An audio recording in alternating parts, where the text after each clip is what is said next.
From the moment the evening began, there was an uneasy tension in the air, one I had grown familiar with over the years. It was supposed to be a celebration, our 10th wedding anniversary. The venue was exquisite, the guests were prestigious, and every detail had been meticulously planned. But I knew what was coming. I had prepared for this night, every second of it. Victor stood beside me, smug and commanding as always, glass of champagne in hand. He tapped the microphone, his voice silencing the chatter across the elegant banquet hall. With a twisted smile, he began his speech. "From the very first day," he said, his words slow and deliberate, "you were repulsive to me." A stunned silence fell. Gasps rippled through the crowd. I could feel dozens of eyes turn toward me, expecting me to break, to crumble under the weight of his cruelty. But I didn't flinch. Instead I smiled, cool, measured, knowing. Inside, my heart pounded like a war drum, not from fear but from anticipation. I had waited for this moment. I gave a slight nod to the host who was standing just off stage. The lights dimmed. All eyes turned to the giant projector screen behind us as it flickered to life.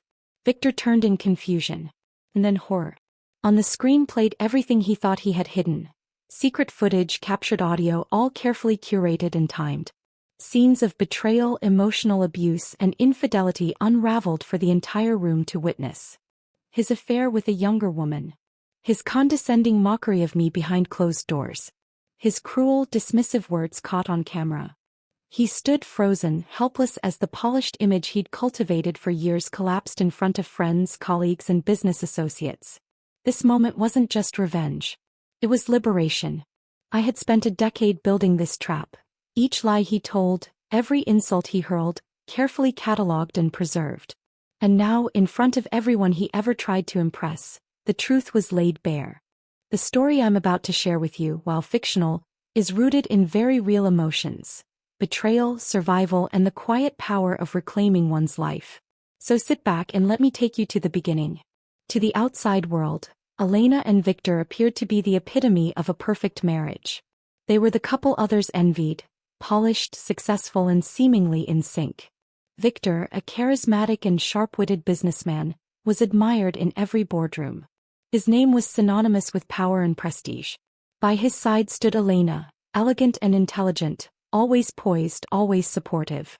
At charity galas and high society events, they moved like royalty, untouchable, enviable. Their home, a grand estate nestled in an exclusive neighborhood, reflected their wealth. It was a modern sanctuary filled with bespoke furniture and carefully curated art. Their daughter, Sophia, was the crown jewel of their life, beautiful, brilliant, and adored by everyone. From the outside looking in, their life resembled a fairy tale, shiny, flawless, and secure. But appearances can be deceiving. Behind the polished smiles and lavish displays lay a much darker truth. Inside the walls of their luxurious home, affection had long since disappeared, replaced by emotional distance and quiet cruelty. Elena bore the brunt of it. Victor's public charm was a mask, one he discarded the moment doors closed behind him. In private, his words cut like knives, always masked as jokes, always leaving invisible wounds. He belittled Elena's thoughts, brushed off her ideas, and treated her more like a trophy than a partner. She wasn't a woman in his eyes, she was an accessory. Though few knew it, Victor lived a double life. Elena had suspected the truth for years. Other women, secret rendezvous, but she kept burying her suspicions beneath duty, motherhood, and hope. Perfume on his shirts. Glances exchanged at corporate functions. She noticed it all and chose silence. He mocked the things she loved. Her passion for literature, her dreams of launching a small charity. Pointless, he'd say. Waste of time. Slowly, he chipped away at her confidence until she felt like a ghost in her own home. To everyone else, they were a dream couple. Only Elena knew the nightmare that lived beneath the surface. In the early days of their marriage, Victor had been someone entirely different, or so Elena thought. He was attentive, full of charm, and swept her off her feet with grand gestures and tender words. He painted a picture of a shared future, where dreams aligned and love would always triumph. Elena, young and hopeful, believed him. He felt special, like she mattered. But that illusion didn't last. Over the years, the warmth in Victor's eyes cooled. The kind words faded, replaced by veiled insults disguised as humor and casual indifference. It was subtle at first, a dismissive tone here, a sarcastic jab there. But the erosion was steady and relentless. Slowly, the man Elena had fallen in love with transformed into someone selfish and domineering, someone who didn't care how deeply his words could wound. Till she stayed. Not because she didn't feel the pain, but because of Sophia. Their daughter was her anchor, her reason for enduring the storm. Elena clung to the belief that children needed both parents to grow up confident and secure. Divorce felt like failure. So she convinced herself that things would improve, that Victor might rediscover the man he once pretended to be. But time proved otherwise. Victor's cruelty became more calculated, his betrayals bolder. He no longer even tried to hide the coldness in his eyes. Every cutting remark, every moment of disregard chipped away at Elena's soul. She began to lose herself, her joy, her spark, her identity, buried beneath the weight of a marriage that drained her spirit. She let go of everything that once brought her happiness, her love for painting, the poetry books stacked unread on her shelves, the laughter-filled evenings with old friends. Her entire world narrowed to the role of wife and mother, dutiful, invisible, and emotionally starved. And yet nothing she did ever seemed to satisfy Victor. He always found a new reason to criticize her. Too quiet, too plain, too uninteresting. His disdain seeped into her thoughts, making her question her worth. Was she enough? Was she the problem? Doubt became her constant companion. And deep down, a quiet voice began to whisper, "You cannot keep living like this." It was an ordinary evening, quiet and uneventful, at least on the surface. Victor, as usual, claimed to be tied up at work. Elena didn't ask questions anymore. She had grown used to the excuses, the cold dinners, the empty seat at the table. She sat with Sophia in the warm kitchen, the scent of homemade soup mingling with her daughter's cheerful chatter. For a moment, Elena allowed herself to enjoy the simplicity, just a mother and daughter sharing a meal, talking about school, dance classes, and little joys. Then Sophia said something that stopped Elena cold. "Dad was having dinner with Natasha again today," she said innocently, stirring her soup. "I saw them at Mario's when I walked home from dance. They looked happy." The words hit Elena like a blow to the chest. The name hung in the air like smoke. Elena had heard it before, too many times. Natasha, the young, ambitious woman from Victor's office. She had noticed the way his eyes followed her at company events, the way Natasha lingered too long near him, confident and unashamed. Elena had tried to dismiss it all, convince herself it was paranoia. But hearing it from Sophia, her sweet, trusting daughter, stripped away the last of her denial. Her hands trembled slightly as she asked, "Who's Natasha?" Sophia, confused by her mother's tone, responded with the clarity only children can have. "You know, the pretty one from Dad's work. She always wears those shiny clothes and high heels." They were laughing a lot. Elena felt like she couldn't breathe. It wasn't just betrayal, it was humiliation. Her own daughter had witnessed it, had accepted it as normal. That realization pierced deeper than any insult Victor had ever hurled. She sent Sophia off to finish her homework, then sat motionless at the table, staring into the nothingness. Her mind was spinning, her chest tight, her heart full of rage and heartbreak. The image of Victor smiling across the table at Natasha haunted her. This wasn't just about a failing marriage anymore. It was a wake-up call. The life she had been desperately trying to preserve no longer existed, and maybe never had. That night, Elena couldn't sleep. She lay in the dark, staring at the ceiling as the silence pressed in. Her mind raced, scenes flashing like lightning across her thoughts. Victor with Natasha, Sophia's innocent voice, the years of silence she had endured, the insults, the erosion of her spirit. She had reached her limit. For so long she had told herself it was better to stay. For Sophia, for stability, for the illusion of a whole family. But now all she could feel was a cold, rising rage. Victor's betrayal wasn't hidden anymore. It was blatant, and worst of all, it had reached their daughter. As the hours ticked by, a dangerous, liberating idea began to take shape. She would stop enduring. She would fight back. Not with anger, not with tears, but with precision. A quiet war waged in the shadows. If Victor wanted to play dirty, she would beat him at his own game. But she needed help. Someone skilled, discreet, and experienced in handling the kind of battle she was about to begin. The next morning, over coffee with Irina, an old friend and seasoned criminal lawyer, Elena voiced her plan.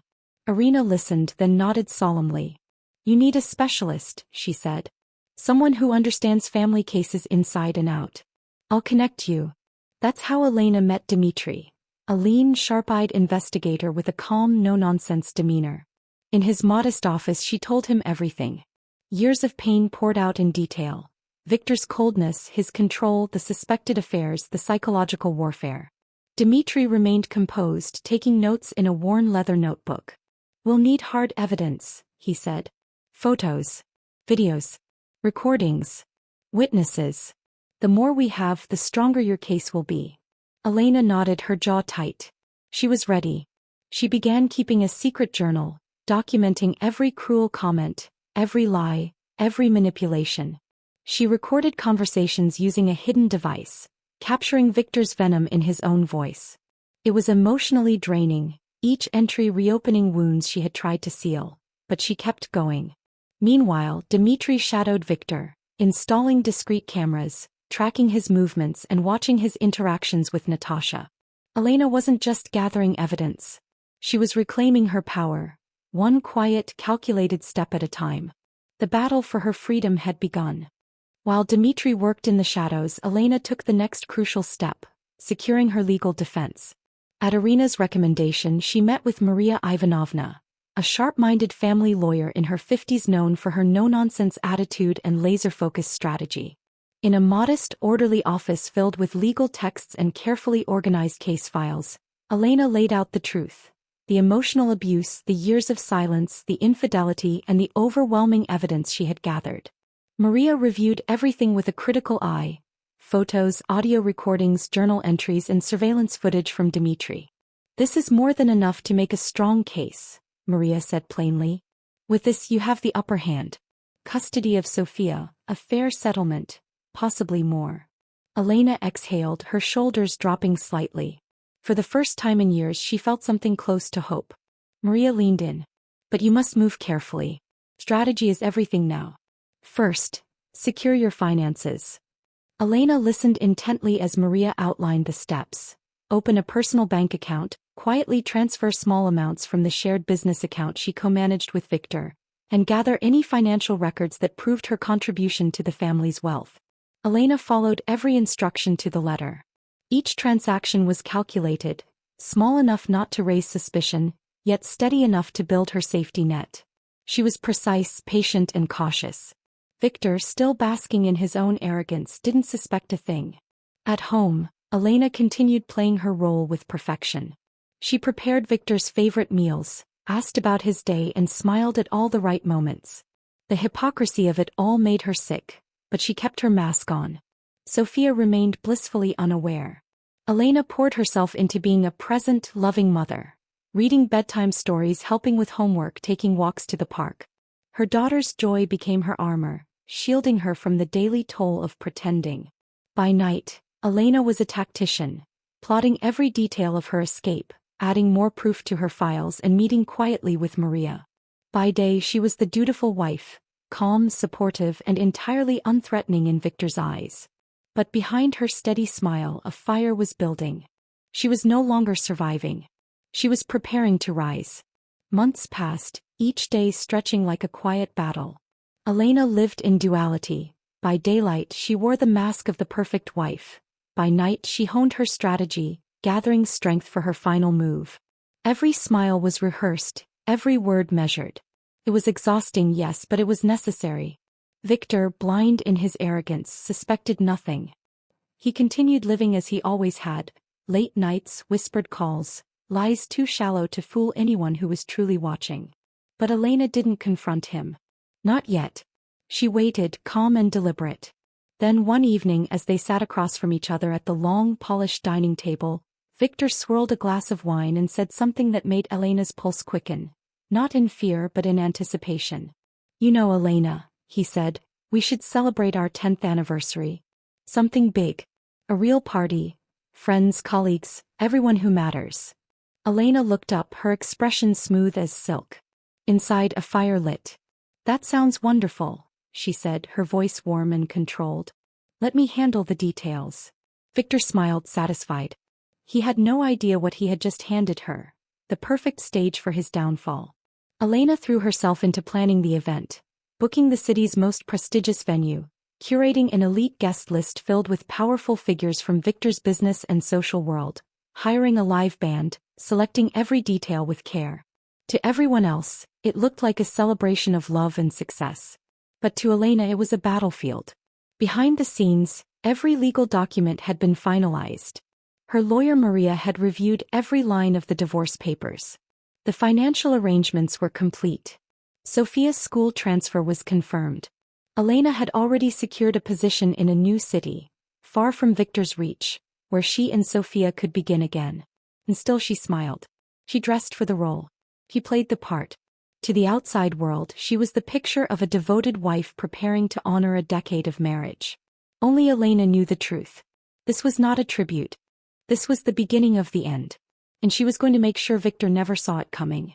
The night of the anniversary arrived. A spectacle of luxury and illusion. The ballroom shimmered beneath crystal chandeliers, the air humming with soft jazz and clinking champagne flutes. Waiters floated through the crowd serving hors d'oeuvres, and guests mingled in glittering gowns and tailored suits. Everyone had come to celebrate 10 years of a marriage they believed was perfect. Victor was in his element. He moved through the room like a king, charming guests, laughing loudly, soaking in admiration. To him the evening was another opportunity to showcase his success. His beautiful wife, his perfect daughter, his empire. Elena stood at his side in a sleek black dress that draped over her like armor. Her hair pinned elegantly, her smile soft but unreadable. No one could sense the storm quietly simmering beneath her calm surface. Sophia twirled through the crowd in a silk dress, her laughter light and carefree. She had no idea what her mother had planned, or how their lives were about to change. Then the moment came. Victor took the stage, champagne in hand. The crowd quieted as he lifted the microphone. He looked at Elena, eyes gleaming with disdain disguised as charm. 10 years ago, he began, I made one of the most interesting decisions of my life. I got married. The audience chuckled. He continued, voice slick with mockery. They say marriage is a union of two hearts, but mine has always felt more like a merger. My assets and a lovely ornament. He gestured toward Elena, smirking. She's been compliant, decorative, though admittedly never quite understood my vision. But I endured. The room fell silent. Uneasy. Guests shifted in their seats, glancing at one another. Elena didn't flinch. When he finished, all eyes turned to her, expecting tears, a scene, maybe a collapse. Instead she lifted her glass, took a sip and offered a faint smile. Thank you, Victor. That was honest. Now I believe it's my turn. She turned to the host and gave a small nod. The lights dimmed. The projector screen lit up. And the truth, raw, brutal, undeniable, began to play for all to see. Victor's world, so carefully built, was about to fall apart. Gasps echoed through the hall as the footage unfolded on the screen. There was Victor caught in intimate moments with Natasha. In his office, at restaurants and in hotel rooms. His voice, once so controlled, now played back to him in damning clarity. Crude boasts, cruel mockery and dismissive remarks about Elena. There was no room for denial. The room was frozen in disbelief. Guests who once admired him sat speechless. Natasha, her face pale, slipped quietly out the side door. Victor stood paralyzed, the glass trembling in his hand, his face drained of color. As the screen faded to black, the lights returned. Elena faced him, calm, unwavering. I think that's enough, she said, her voice crisp. I'm filing for divorce. And Sophia is coming with me. Then turning to the stunned audience she added, I apologize for the spectacle. But you all deserve to know the truth. She walked off the stage with quiet dignity, taking Sophia's hand. Her daughter clung to her, confused. Mom, what's happening? Elena knelt beside her and whispered gently, We're starting a new life, sweetheart. Everything's going to be okay. As they exited, the hall erupted, not in scandalized whispers but applause. It began hesitantly, then rose to a standing ovation. People who had once judged her now saw her strength. Elena didn't look back. The next day the legal machine moved into motion. Maria filed the divorce, armed with overwhelming evidence. Victor's calls went unanswered. Elena had blocked him, emotionally and digitally. All communication now went through her lawyer. Sophia transitioned smoothly into her new school, quickly making friends and embracing the change. Elena flourished in her new job in a distant city. She found fulfillment again, respected for her talents, not dismissed for her dreams. Their new apartment overlooked a quiet park, where she and Sophia spent afternoons painting, laughing, healing. In time they built routines that felt like peace. Victor, meanwhile, watched his empire crumble. His reputation destroyed, business partners pulled away, and Natasha vanished from his life. Alone in his cold mansion, regret consumed him, but it was far too late. Elena had reclaimed her life. She was no longer a shadow in someone else's story. She was the author of her own. And this was just the beginning.